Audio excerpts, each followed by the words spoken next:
Friends, good morning. Simple జీరా rice అండి. First అయితే oil వేసుకున్న, ఆయిల్ హీట్ అయిన తర్వాత కాజు నట్స్ వేసుకొని దాంట్లో 4 అయితే గ్రీన్ చిల్లీ వేసుకున్నాను. ఇప్పుడు 1 టేబుల్ స్పూన్ జీరాను, హాఫ్ టేబుల్ స్పూన్ సాల్ట్ వేసుకొని 2 సెకండ్స్ అయితే ఫ్రై చేసుకున్నానండి. ఇలా ఫ్రై చేసుకునేటప్పుడే కట్ చేసి పెట్టుకున్న కొత్తిమీర తరుగును కూడా వేసుకొని 2 సెకండ్స్ ఫ్రై చేసుకున్న తర్వాత బాయిల్ చేసుకున్న రైస్ని కూడా వేసుకొని మిక్స్ చేసుకోవాలండి.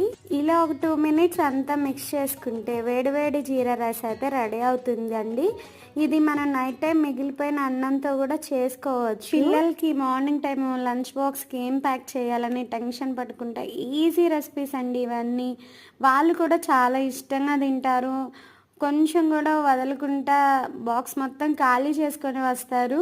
ఇదైతే కన్ఫామ్ అండి. ఒకసారి అయితే ట్రై చేయండి. ఇలాంటి సింపుల్ హెల్దీ రెసిపీస్ కోసం నా ఛానల్ని అయితే సబ్స్క్రైబ్